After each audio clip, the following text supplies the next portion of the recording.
জনাব সাইদি সাহেবের চোখ দিয়ে যে অশ্রু এই জমিনে পড়েছে, তার দাড়ি মোবারক থেকে শুরু করে তার শরীর মোবারক ভেদ করে জমিনে যে অশ্রু পড়েছে, এর যদি ন্যূনতম মূল্য থাকে তাহলে শেখ হাসিনার পতন এই সাইদির অভিশাপের কারণেই হবে। এবং যে রুমটিতে আমাকে স্থান দেওয়া হলো, যখন জানলাম যে এটা সাইদি সাহেবের রুম, সঙ্গত করেন আমার ভিতর কেমন একটা যেন আবেগ তৈরি হয়ে গেল। শেখ হাসিনার আজকের পতন, জামাতের সাবেক নেতা শহীদ আব্দুল কাদের মোল্লা এবং কারারুদ্ধ অবস্থায় সাজা পেয়ে যিনি কারাগারে ইন্তেকাল করেছেন, বাংলাদেশের কোটি কোটি মুমিন এবং মুত্তাকিদের নয়নের মণি, মাথার তাজ, এবং বাংলাদেশের যে তাফসিরুল কোরআন, এই তাফসিরুল কোরআন মাহফিলের বলতে গেলে যাকে জনক হিসাবে আলেমকুল এক বাক্যে মেনে নেন আল্লামা দেলোয়ার হোসেন সাঈদী। তো আল্লামা দেলোয়ার হোসেন সাঈদী, কাদের মোল্লা এবং শেখ হাসিনার পতন, এর সাথে যে সম্পর্কটা কি, এই বিষয়ে আমার কিছু ব্যক্তিগত যে অভিজ্ঞতা সেটি আপনাদেরকে বলবো। নিয়তির নির্মম পরিহাসে আমি জেলখানাতে যাই 2013 সনে। যে সময়টিতে রোজার মাসে আমাকে জেলখানাতে নেওয়া হয়, প্রথমে নেওয়া হয় ঢাকা সেন্ট্রাল জেলে, যেটি এখন নাজিমুদ্দিন রোডের পরিত্যক্ত ভবন, এবং এখানে আমাকে সেই রুমে রাখা হয় যে রুমে জনাব দেলোয়ার হোসেন সাঈদী সাহেব ছিলেন। তো রুমটি আগোছালো ছিল এবং অনেকদিন সেখানে কেউ ছিলেন না।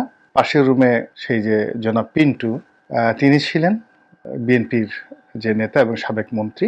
তারপর রেজ্জাকুল হায়দার, সামরিক কর্মকর্তা, উনি ছিলেন, আর উনি মেজর জেনারেল সম্ভবত, আর ব্রিগেডিয়ার আব্দুর রহিম ছিলেন। আর একজন ভদ্রলোক ছিলেন, সেটা হলো রিনি রেজা, শম্পা রেজা যে গায়িকা, তার ভাই, একটি তার স্ত্রী মার্ডার কেসের মামলায় তিনি ঠিক ওই ভিআইপি সেলেতেই ছিলেন। তো আমি যখন গেলাম রোজার মাস বিকালবেলা, তখন সবাই খুব যাকে বলে আমাকে পেয়ে আনন্দে একেবারে উদ্বেলিত হয়ে গেল। লেখালেখির কারণে, টকশোয়ের কারণে 2013 সন পর্যন্ত আওয়ামী লীগের এমপি হওয়া সত্ত্বেও জেলখানার কয়েদিদের নিকট আমার একটা গ্রহণযোগ্যতা ছিল। ফলে আমি যখন জেলখানার সাধারণ কয়েদিদের যে সেলগুলো পার হচ্ছিলাম, হাজার হাজার কয়েদি সেই ব্যালকনিতে দাঁড়িয়ে আমাকে দেখছিল এবং আমাকে স্বাগতম জানাচ্ছিলেন। আর আমি যখন সেই ভিআইপি সেলে ঢুকলাম এবং যে রুমটিতে আমাকে স্থান দেওয়া হলো, যখন জানলাম যে এটা সাইদি সাহেবের রুম, সঙ্গত করেন আমার ভিতর কেমন একটা যেন আবেগ তৈরি হয়ে গেল। তো খুব অল্প সময় সেখানে ছিলাম, 4 থেকে 5 ঘন্টার মতো সেখানে ছিলাম। এরপর আমাকে সেখান থেকে নিয়ে যাওয়া হয় কাশিমপুর কারাগারে। তো এই ঢাকা কেন্দ্রীয় কারাগারে যখন সাইদি সাহেব ছিলেন, প্রতিদিন তিনি অঝরে কাঁদতেন, সারাক্ষণ নামাজ পড়তেন, আর এই যে যারা বন্দী ছিলেন ভিআইপি ছেলে, তাদের ইমামতি করতেন এবং যে মোনাজাত করতেন, হৃদয় গ্রাহী, হৃদয় স্পর্শী। এবং ওখানে যারা ছিলেন তারা বলেছেন যে আমরা কতদিন বাঁচবো জানি না। এর মধ্যে ব্রিগেডিয়ার রহিম মারা গিয়েছেন, রেজ্জাকুল হায়দার, মেজর জেনারেল রেজ্জাকুল হায়দার, তিনি হয়তো এখনো জীবিত আছেন। তো তারা বললেন যে প্রতি ওয়াক্তে নামাজে সাইদি সাহেব যেভাবে দোয়া করতেন, এই জমিনে আল্লাহ রাব্বুল আলামিন চোখের পানির যদি কোনো রকম ন্যূনতম মূল্য দেন, এক সুতা মূল্য দেন, তাহলে জনাব সাইদি সাহেবের চোখ দিয়ে যে অশ্রু এই জমিনে পড়েছে, তার দাড়ি মোবারক থেকে শুরু করে তার শরীর মোবারক ভেদ করে জমিনে যে অশ্রু পড়েছে, এর যদি ন্যূনতম মূল্য থাকে তাহলে শেখ হাসিনার পতন এই সাইদির অভিশাপের কারণেই হবে। এরপর আমি যখন জেলখানাতে গেলাম কাশিমপুরে, সেখানে গিয়ে মীর কাসিম আলী সাহেব, এটিএম আজহার সাহেব, তাদের সঙ্গে দেখা হলো, গিয়াসউদ্দিন আল মামুনের সঙ্গে দেখা হলো, মাহমুদুর রহমান সাহেব আমার দেশের সম্পাদক, তিনি ছিলেন। আর কাদের মোল্লা সেখানে ছিলেন না। কাদের মোল্লা তখন তার যে ফাঁসির রায় হয়ে গেছে, মৃত্যু যাবজ্জীবন কারাদণ্ড হয়ে গেছে, তখন ফাঁসির রায় ওই বিষয়ে আলাপ আলোচনা হচ্ছে চূড়ান্ত পর্যায়ে, তখন তাকে অন্য সেলে নিয়ে যাওয়া হয়েছে, ডেথ সেলে নিয়ে যাওয়া হয়নি। তো তিনি মাঝে মধ্যে চিরকুট পাঠাতেন আমার কাছে। কারণ হলো তাদের বাড়ি আমাদের বাড়ি একই উপজেলায়, ফরিদপুর জেলার সদরপুর উপজেলাতে। আমাদের বাড়ি শামপুরে আর তাদের বাড়ি আমিরিয়াবাদে। আর আমার যে দাদির ভাই ওখানে চরমুকুন্দের পীর সাহেব ছিলেন, সেই বাড়িতে কাদের মোল্লা দীর্ঘদিন লজিং ছিলেন। এবং আমার সেই যে ফুফু, তারপরে আমার চাচা, মানে সেই দাদার যারা ছেলেরা, এরা সবাই এই সমাজে খুবই নামকরা ব্যক্তি, প্রতিষ্ঠিত ব্যক্তি। তো তাদেরকে তিনি পড়াতেন এবং তিনি আমাদের ওখানকার যে সবচেয়ে নামকরা ঐতিহ্যবাহী স্কুল বাইশরশি শিবসুন্দরী একাডেমি, এটাতে তিনি শিক্ষক ছিলেন। তো সেই কারণে তিনি আমার প্রতি খুব স্নেহশীল ছিলেন। আমার চাচাদেরকে পড়িয়েছেন, ফুফুদেরকে পড়িয়েছেন, তা আমাকে ওইভাবেই স্নেহ করতেন। তো যাই হোক, আমি আওয়ামী লীগে যোগদান করেছি বা আমার পরিবার আওয়ামী লীগ করে, এটা উনি জানতেন। তারপরেও স্নেহের কারণে দলমত নির্বিশেষে তিনি সবসময় আমাকে ভালোবাসতেন। এমনকি আমি যখন বিশ্ববিদ্যালয়ে পড়তাম এবং যখন আমি চাকুরি করতাম, বিভিন্ন বিষয়ে আমি কাদের মোল্লা সাহেবের কাছে গিয়েছি, তিনি কখনোই রাজনীতির কথা বলেননি। তিনি জানতেন যে আমি ছাত্রলীগ করি, আমার পরিবার আওয়ামী লীগ করে। কিন্তু সেই বিএনপি যখন ক্ষমতায় ছিল 96 সনে, তখন কাদের মোল্লার অনেক ক্ষমতা, 2001 সনে বা 1991 সনে যখন প্রথম দফায় ক্ষমতা ছিল, তখনও কাদের মোল্লার অনেক ক্ষমতা। আর যখন 96 সনে পরে 2001 সনে ক্ষমতা এলো, তখনও কাদের মোল্লার ক্ষমতা মানে কি মন্ত্রী মিনিস্টারের চেয়ে বেশি। তো সেই সময়টিতেও আমি বিভিন্ন প্রয়োজনে তার কাছে গিয়েছি এবং তিনি কখনোই জিজ্ঞাসা করেননি। সঙ্গে সঙ্গে আমার যেমন শাহ আব্দুল হান্নান সাহেব যখন এনবিআর এর চেয়ারম্যান, তার কাছে কাজ ছিল, কাদের মোল্লা সাহেব সঙ্গে সঙ্গে টেলিফোন করেছেন।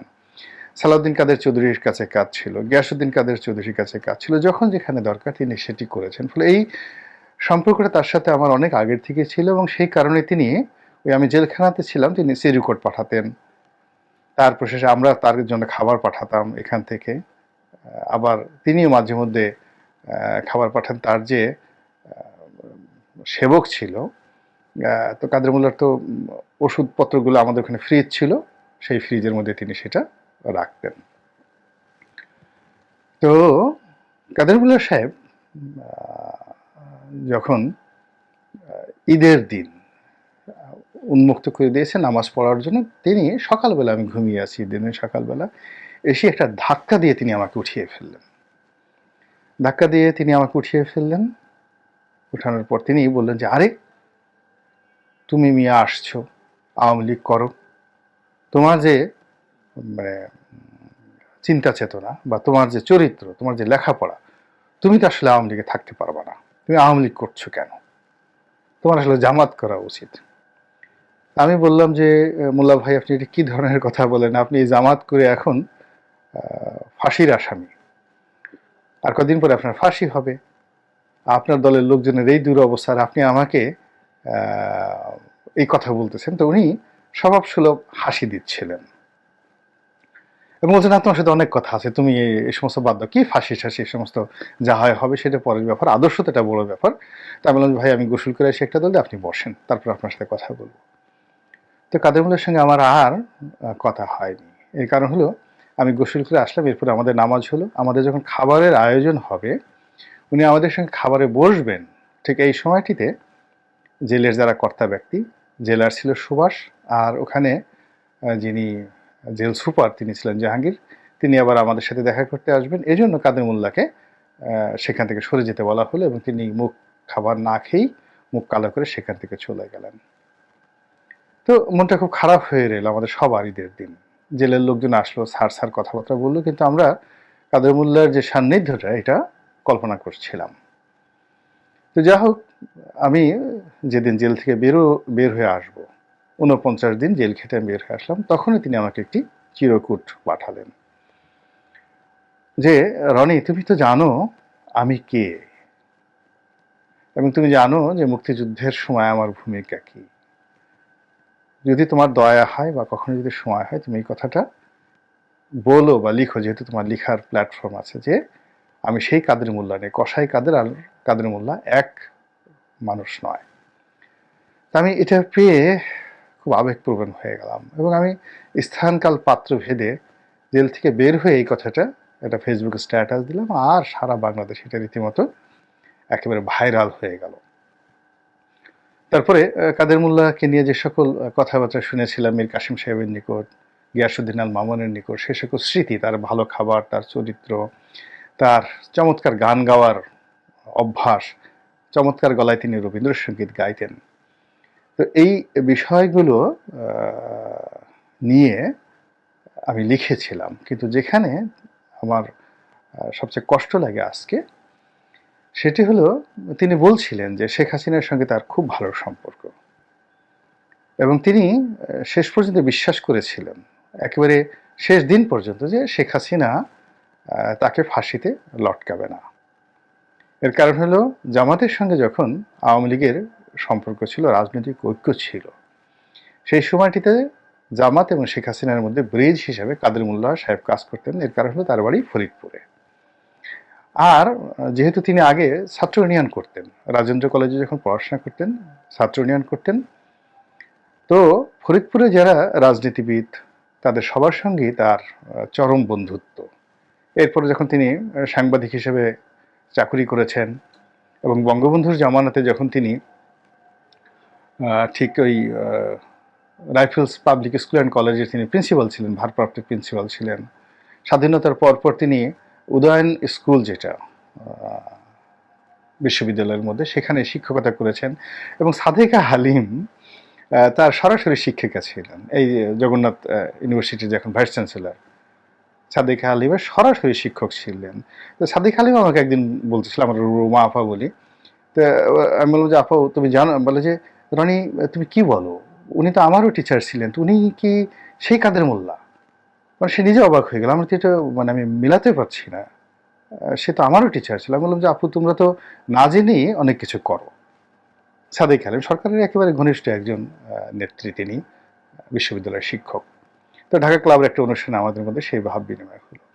তো আমি চিন্তা করি যে এই যে কাদের মোল্লা শেখ হাসিনার সম্পর্কে একটা উচ্চ ধারণা পোষণ করতেন, তাকে মমতাময়ী মনে করতেন, তার সঙ্গে তার যে ব্যক্তিগত সম্পর্কটাকে তিনি স্মৃতিচারণ করতেন, এবং তিনি মনে করতেন যে তাকে ফাঁসিতে লটকানো হবে না, এবং শেখ হাসিনার সাথে যে সম্পর্ক কোনো অবস্থাতেই শেখ হাসিনা তার প্রতি নিষ্ঠুর হবেন না। একই অবস্থা কিন্তু সালাউদ্দিন কাদের চৌধুরীরও ঠিক সেই বিশ্বাসটা ছিল, এবং তিনি আমাকে বলেছেন, সালাউদ্দিন কাদের চৌধুরী একান্ত সাক্ষাৎকারে অনেক আগে, সেই উনি তখন বিএনপিতে যোগদান করেনি, শেখ হাসিনার সাথে তার যে ব্যক্তিগত সম্পর্ক, তো এই বিষয়গুলো নিয়ে আরও বলবো, সুন্দর করে আরও পরবর্তীতে বলবো। তো কাদের মোল্লা যখন ফাঁসিতে লটকানো হয়ে গেল বা তার ফাঁসির রায় হয়ে গেল, তখন আমার বিশ্বাস যে তার বিশ্বাস যেটা তিনি শেখ হাসিনাকে নিয়ে রেখেছিলেন সেটি কেঁপে উঠেছিল। তিনি খুব শক্ত মনের মানুষ, বুক ডাউন দিতেন, এবং তার গায়ে অনেক শক্তি ছিল, কুস্তি লড়তেন। কিন্তু তিনি শেখ হাসিনার সাথে তার ব্যক্তিগত সম্পর্কের কথা স্মরণ করে কিছুটা হলে বিমর্ষ হয়েছিলেন। তিনি হয়তো কেঁদেছিলেন, তিনি হয়তো অভিশাপ দিয়েছিলেন। তা না হলে এই যে জুলাই মাসের 5 তারিখ 2024 সনে সারা পৃথিবীকে সাক্ষী রেখে, জমিনকে সাক্ষী রেখে আল্লাহ রাব্বুল আলামিন শেখ হাসিনার যে পতন ঘটালেন, এর পেছনে এরকম কাদের মোল্লা, এরকম দেলোয়ার হোসেন সাঈদী সহ কত মানুষের অভিশাপ, কত মানুষের আর্তনাদ, কত মানুষের অশ্রু, কত মানুষের দীর্ঘশ্বাস আকাশে বাতাসে আবর্তিত হয়েছে, এবং তার চারিদিকে কিভাবে ঘূর্ণিপাক তৈরি করেছে। আফসোস শেখ হাসিনা সেই জিনিসটি বুঝতে পারেননি। জেলখানা থেকে বের হয়ে আমি সব কিছু লিখেছিলাম, আশা করেছিলাম তিনি আমাকে ডাকবেন বা আমার কথা শুনবেন, এবং আমি তাকে বুঝিয়ে বলবো অনেক কিছু, কিন্তু তিনি ডাকেননি। আর আমার যে অভ্যাস, কেউ না ডাকলে, সম্মান করে না ডাকলে, মর্যাদা না দিলে, পৃথিবীর সমস্ত নিয়ামত দিয়েও আমি সেই জায়গাতে যাই না, আমাকে কেউ নিতে পারে না। আল্লাহ আমাকে যতটুকু দিয়েছেন ততটুকুর মধ্যে আমি সবসময় ভালো থাকার চেষ্টা করেছি, আগেও ছিলাম, এখনও আছি, এবং আগামী দিনগুলোতে আল্লাহ যদি বাঁচিয়ে রাখেন এই চরিত্রটাই আমি রাখতে চাই। কারো লেজুর বৃত্তি করে, তেল দিয়ে, বা আমি যেটার উপযুক্ত নই, কেউ আমাকে সেটা দিলেও আমি এই বিষয়টা নিতে রাজি নই। আল্লাহর দয়া চাই, করুণা চাই, আর আপনাদের দোয়া চাই।